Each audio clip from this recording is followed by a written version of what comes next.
Amelia, I'm really curious. What started you on your health and wellness journey? Hi, I'm Cam, holistic health coach, mom to 2 humans and 4 pets. Hi, I'm Amelia, laboratory scientist by day and food scientist by night. Welcome to our show. Join us as we share our holistic approach to life after 50. You can expect real life stories with a dash of humor and a ton of truth. If it happens in midlife, we're going to talk about it. So hit that subscribe button and follow along. We're the Midlife Mamas.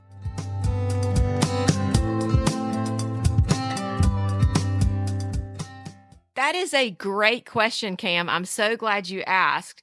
I'm a little bit embarrassed to say that it all started trying to lose a bunch of weight after pregnancy. And so I started with weight loss, and that kind of morphed into learning more about health and wellness. What about you? In my earlier years, I remember trying to lose weight after my son was born, but really it happened in my 40s, specifically when I was 41 and I was going through hard times at home, and I had left the elementary classroom to focus on my home life, and I needed something to feel empowered, and that's when I started CrossFit. So all through my 40s, I was a CrossFitter. I became a coach, and that was like my life, CrossFit. It's funny you should say that, Cam, because in my probably 30s, it was probably more like my 30s, I was a triathlete and I felt like it was my life. So we each kind of found a sport that kind of introduced us to the health and wellness space that in my case became almost too much. I would say it wasn't really an obsession because I still had a job and I was still a mom, but I delved too much in it to where if I didn't get my workouts in or if they didn't go well, it affected my whole outlook. Oh, interesting. Yeah. So that was the first time I had used a barbell, and I also found very empowering. And my reasons were to get out of my mind and into my body. And I also learned about food during that time. So I was super grateful about learning how to lift weights. That's important. And learning about food and how it affected my energy and how I performed in the gym.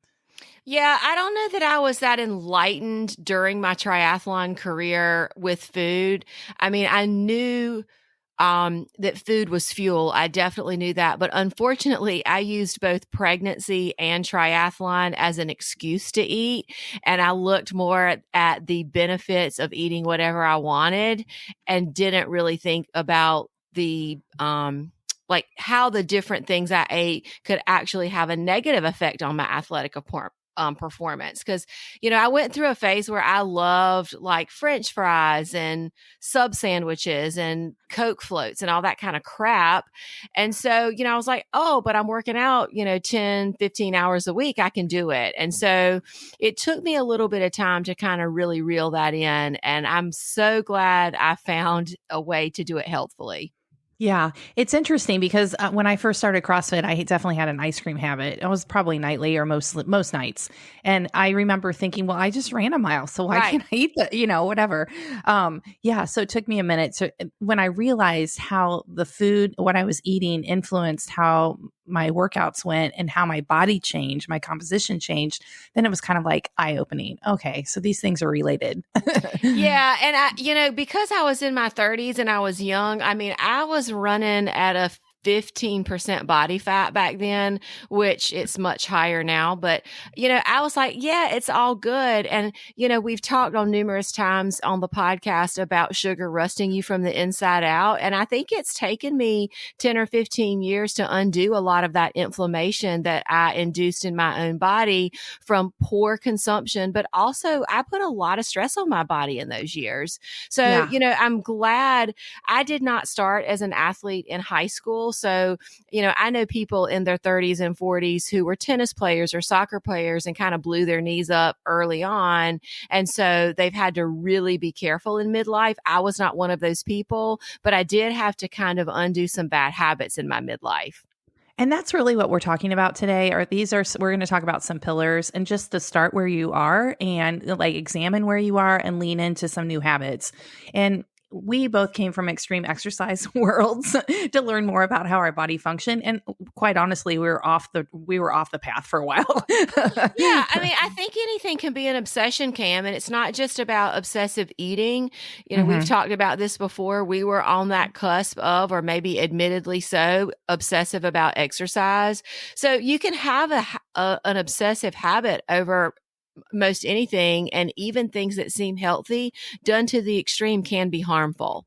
Yeah, and that's definitely part of my story. I was 8 years into CrossFit, and the was 2018, and everything just was falling apart. I had weird injuries. I wasn't healing. I was always cold. I was gaining weight. I was losing my hair. It just went on and on. I had surgery on my finger. I tore my bicep tendon. It just went on and on. And it ended up with fibroids, and I looked 5 months pregnant, and I had a total hysterectomy. And it was all from doing too much of a good thing, too much stress on my body, life stress plus exercise stress. But that's just part of the story. Yeah, I get it. Nothing extreme happened. Well, I did have an extreme story. It just wasn't related to what I was doing. I was still racing triathlon. I started in 99 maybe. And, I did 3 Ironman races in 2004, 2006, and 2009.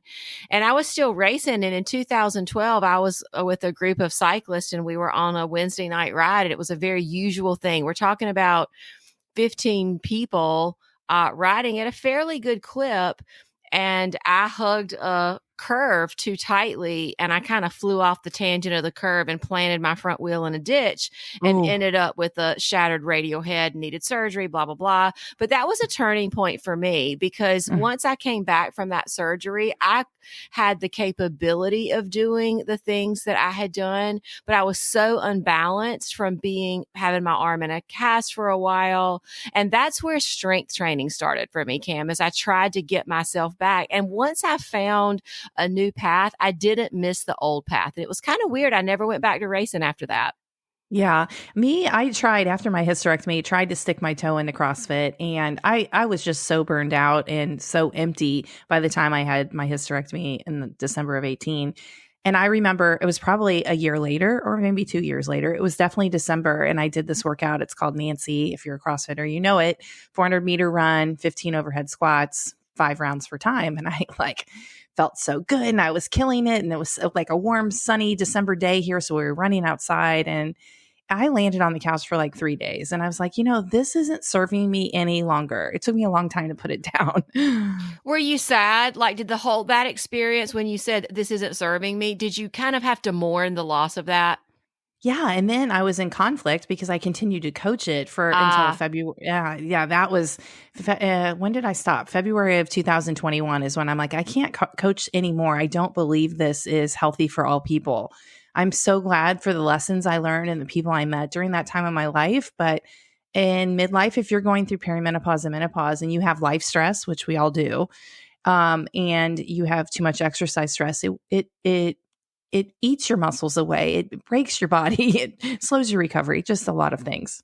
Yeah, and I love that you said that. I had when I was trying to lose weight before I got into triathlon, I did Weight Watchers. I don't know if I said this before, but that I decided that wasn't servicing me well, because while I think the program isn't horrible, they do have a fair amount of packaged foods, and a lot of diet programs have that. And I didn't need to be in a diet mindset anyway, but I spent a lot of years where I did that. And, I decided, no, this isn't for me. And the other thing with regard to what you're saying about believing in what you're teaching, I coached triathlon for a number of years.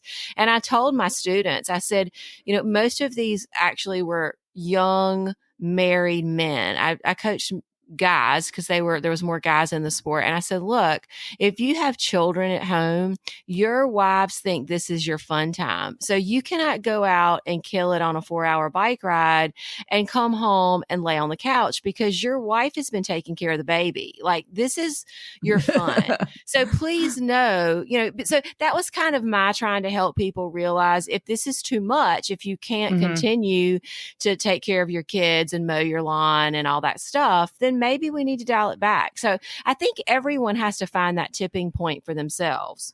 Yeah. And that's the whole thing. Exercise should complement your life and make your life better and make you feel better about yourself and how you move and what you choose to eat. It shouldn't break you and put you on the couch and have surgeries and stuff. Yeah, 100%. Uh-huh. I mean, I believe in that so much. And even though it sounds so common sense now, it's shocking to me that how long it took me to come to that conclusion and really truly lean into it.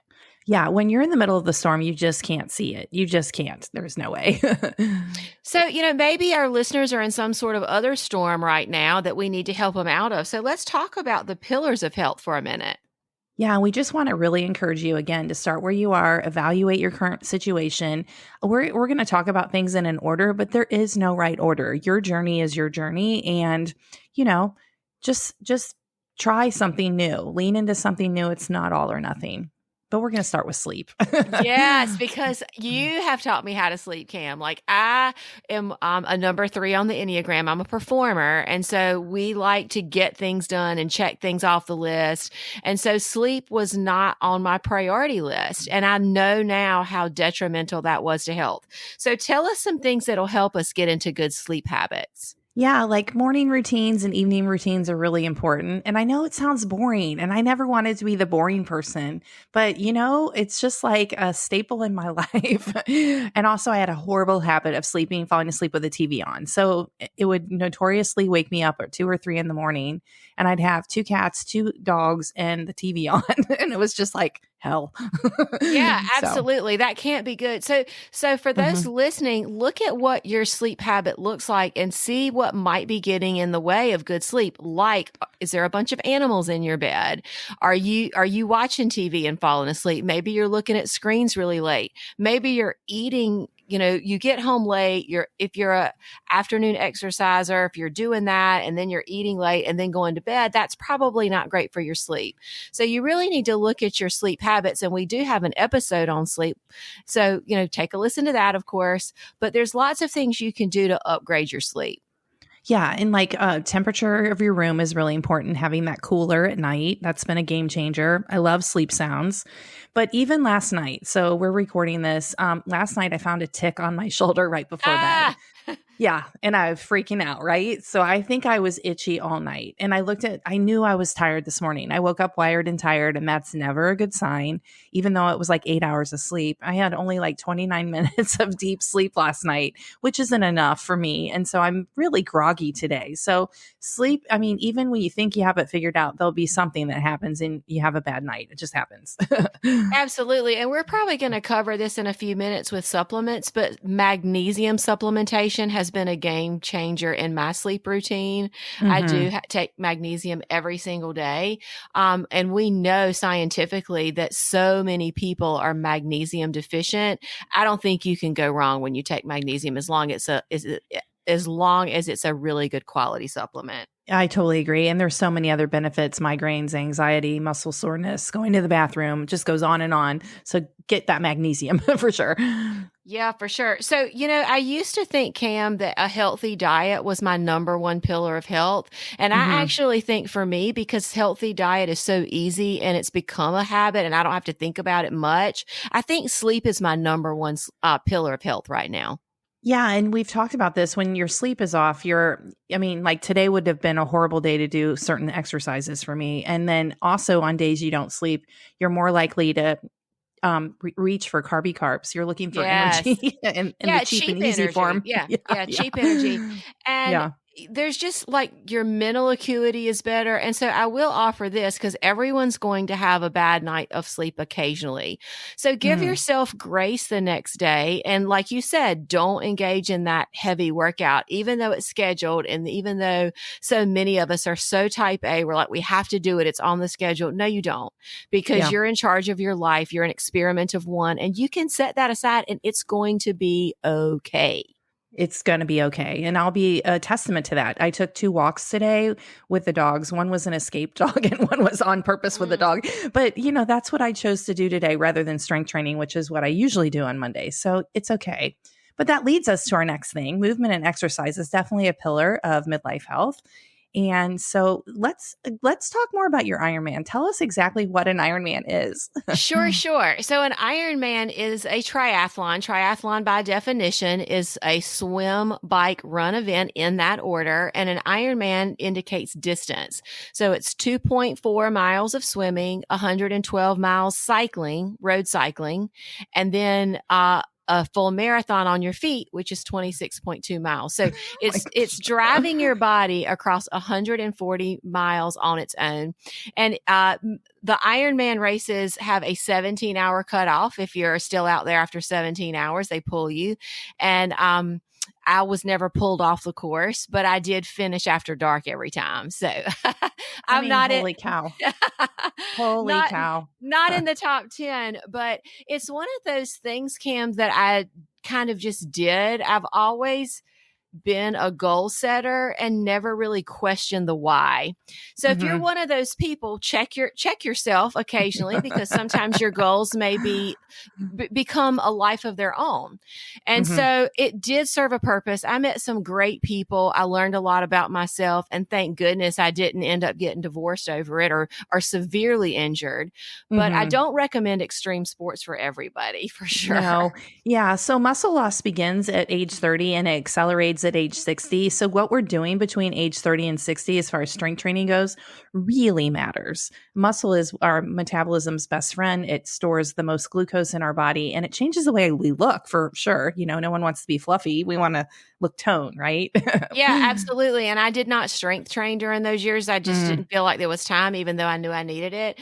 So definitely since 2012, when I stopped racing, it's become a pillar. And it was kind of weird, Cam, because I came about it kind of as a default. I was like, what else can I do if I'm not swimming, biking, and running? And there was, I don't live around water, so paddleboarding wasn't really an option for me. So there was a lot of things that sounded interesting, but strength training is fun because I love anything that I can use my mind and body, and you need proper form when you're strength training. And so that was a win-win for me. It totally is. Yeah. Yeah. And what do you think about women that are afraid that are going to what about women who are afraid they're going to become bulky? What can you say to them? Well, that's funny, Cam, because I would love to be that person. Like, I'm that weirdo that if I could have this huge bicep. No, from what I understand, and you've got all the education, so we'll talk about your education in a second. But my understanding is that because of our physical makeup and hormones, we're not designed that way. So women typically, unless you're on steroids or something like that, and we hope you certainly are not, we're not going to bulk up like a dude would, because we don't have the stuff they have.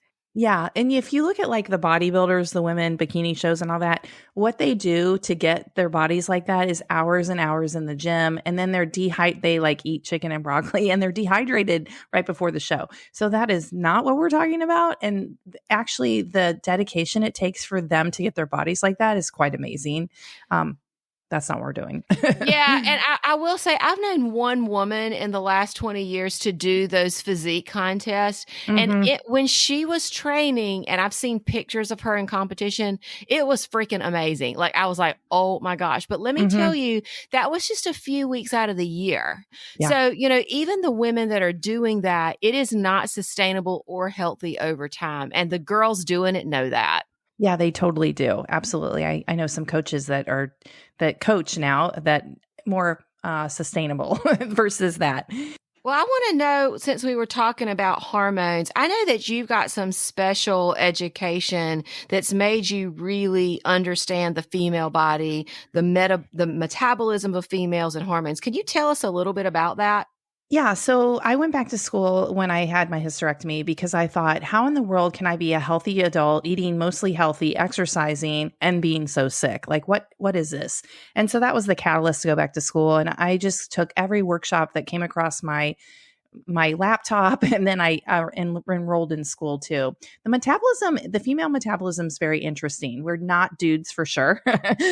And most studies are not done on women because we have different cycles and different stages of life. And it's important that you understand that you're more than a calculator. It's not just calories in, calories out, that also our hormones do play a role in this. And it's important to be curious when something stops working, to be curious about it. At this age of life, if you're in perimenopause or menopause and you're on some crazy 1,200 calorie a day diet, understand that you may be losing weight, but you're also losing muscle, and muscle is very expensive. It's expensive to our metabolism, and we don't want to lose muscle. So I just would be curious, be careful, making sure that you're eating enough in your strength training through midlife. I love that. And I love all of the nuggets of wisdom you drop on us every week. But you are definitely the person to talk to about these issues because, for us Gen Xers, when we were coming along in our 20s, we didn't know any of this. I mean, we gobbled up Cosmopolitan and Glamour magazine and all of the diets and the bikini body this, and we didn't know any better. And so, now we do know better. So we need to try to do better. But Cam, it's hard. We're trying to undo all of that thinking that was planted in our developing brains. And so we have to be very intentional about what we consume as far as intellectually, as well as putting stuff in our mouths. Yeah, but I think midlife's a perfect time to do that because something stopped working. And so your old ways, your diet mentality, diet culture told you to eat less and exercise more isn't working, and you're exhausted and you have weird injuries and all the other stuff. It's a perfect time to say, okay, this isn't serving me. What else can I do? I totally agree. And hopefully we're at a place where we can evaluate and look at ourselves honestly. We don't have to hide anymore. We don't have to, impress other people. This is all for us. At midlife, we want longevity and we want a quality of life that's really fantastic and not to fit into that size 4 or not for that scale to say whatever number. No, that's crap as far as I'm concerned anymore. And I am so grateful that I have come to that realization and am living fully, healthfully, and happily. Yeah. And also it was probably a bumpy road. I know it was a bumpy road for me. Absolutely. So, yeah. And that's the whole purpose of this episode is this is a journey, and, we're just offering some suggestions, like evaluate where you are and then lean into something new and see if it works for you. Absolutely. So while we're on the topic of trying something new, another thing to evaluate is your diet. You've already said, Cam, to not calorie restrict to something that's not sustainable. But what you can do, and I think you've said this before, instead of looking at what you can't have, looking at what you can have. Look at the beautiful plant foods. It's summertime. We can go to farmers markets. There's just a ton of delicious food out there, and we can build our plate full of plant diversity. And plant diversity has some incredible benefits, don't they? Oh yeah, gut health, your serotonin, your happy hormone, better mood. It's just really a form of self-care. But I would like for you to share what you do on Saturday with your $20 bill. This is fun. All right. So we kind of didn't talk about. We talked about me getting into exercise, and the other part of health, the good food stuff, was really trial and error back in, I don't know, the early 2000s. And so I was doing all of this healthy eating and posting on social media, and that's what started the Helpful Plate. And the Helpful Plate is just my little, I have a website and a social media presence, and it's where I display beautiful, healthy food. But the $20 gig is I go to the farmer's market every Saturday morning with only a $20 bill. And then I go to all of the different vendors, I buy what I want, and I spend every dime of that money. And I come home and I unload it. And a lot of Saturdays I'll post what it is that I bought and how much it cost.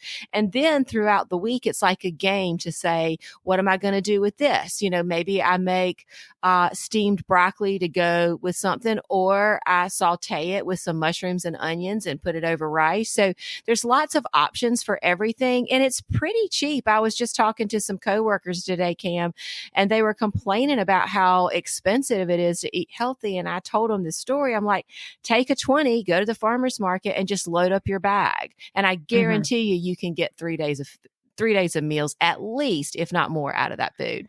And I love that it's a game. You're eating locally. It's full. It's fresh. It's not been on a truck from California or wherever, right?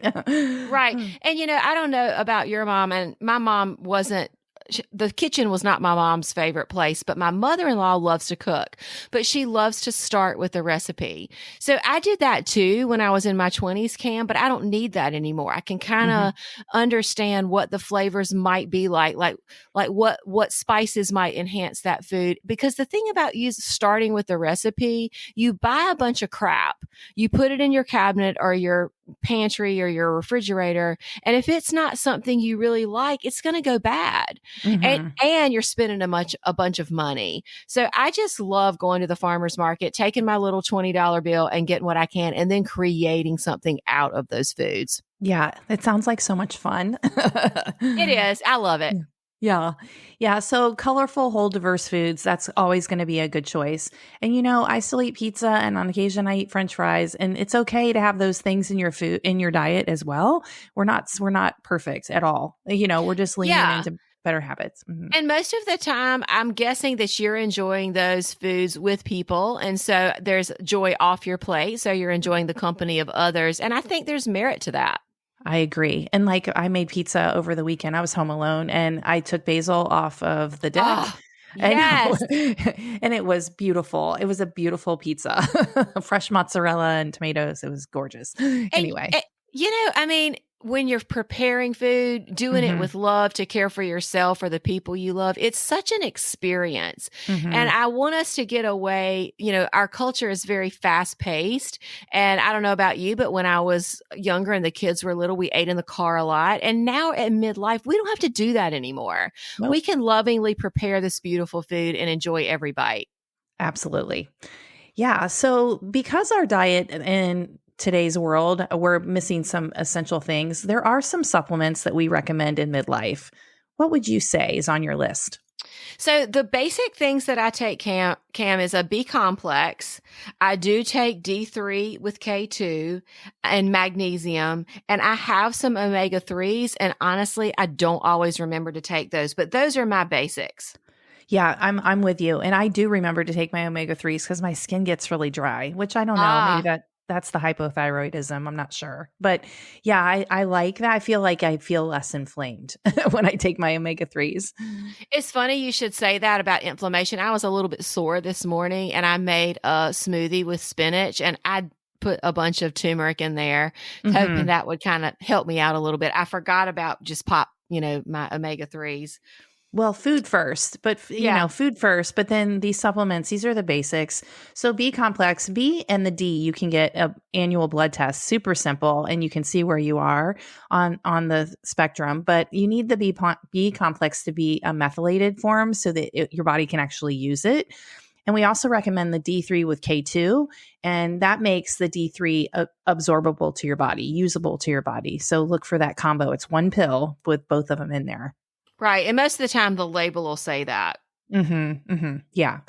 Instead of just the D, make sure it's a D3 with K2. Exactly. And as we would always tell you, make sure that the company is reputable or that you trust the people. I mean, the supplement market is relatively unregulated. So definitely a reputable company that's got some good that you trust. Absolutely. Yes, I agree with you. And after that, maybe look at your kitchen and your bathroom and what are you cleaning with, and maybe kind of get rid of your plastics and your chemicals that could disrupt your hormones. That would be another thing that might help you on your health and wellness journey. Yeah, for sure. I mean, I've been shed of plastics for a long time, Cam. We don't know. Actually, I guess we do know some of the chemicals that can leach out of plastics, but there's lots of food storage container options that don't contain plastic. So definitely that. And I love what you do, all of the stuff that you make for your skin and cleaning and stuff like that. So tell us how you've detoxed your bathroom. Well, I use the app. It's called Think Dirty, and you can scan a barcode on a package and you can read and see where it ranks as far as the chemicals in the product. And so a green product would be a 0, 1, 2, or 3. And so I just, over time, it didn't happen all at once, but just slowly cleaning up what I'm using. And then as far as like skincare goes, I use an oil to wash. And then I usually use jojoba mixed with some essential oils at a very small 2% dilution. I found out I'm allergic to lavender, so I don't put lavender in my stuff anymore. It makes my skin really itchy. It's very strange. But yeah, so then I just slowly have leaned into more and more things. I use rubbing alcohol to clean the mirrors instead of blue stuff in a bottle, just slowly cleaning up. What about you? Same. I mean, I do have some essential oils that I use. I think my base is sweet almond oil, honestly. I'm not sure. That's a good one. Think, yeah. And, for cleaning, there actually are some companies that have some green products, and I have experimented with those, but honestly, it's cheaper just to make your own.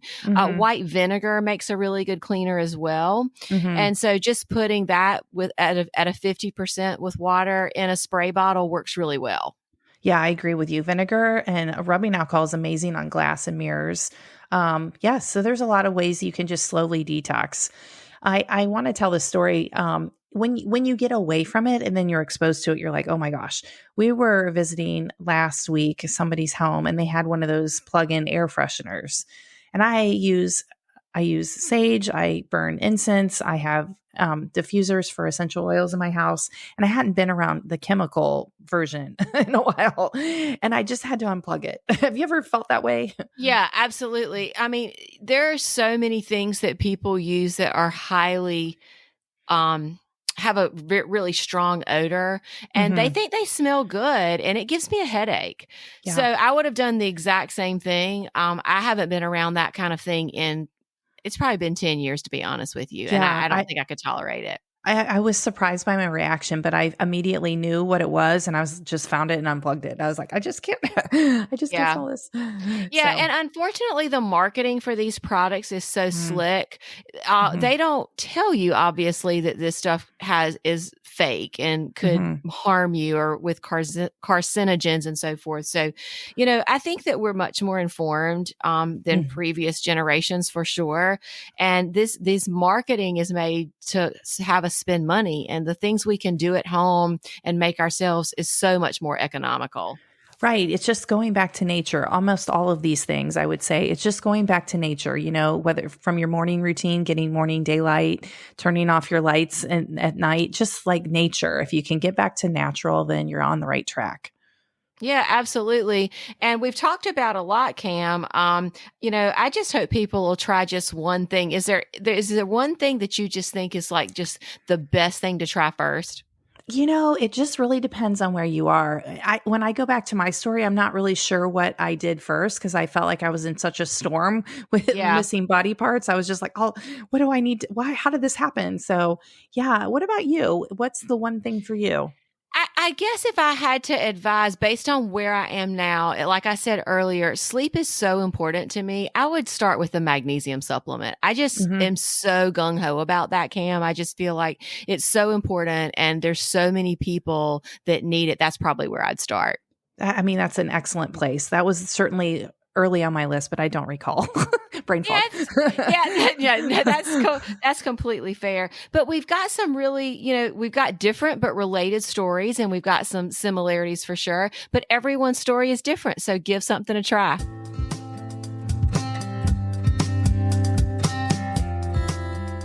Thanks for listening today. You can find us on Instagram at midlife.mamas. For all of our other contact info, check out the show description below, and we will talk to you next week.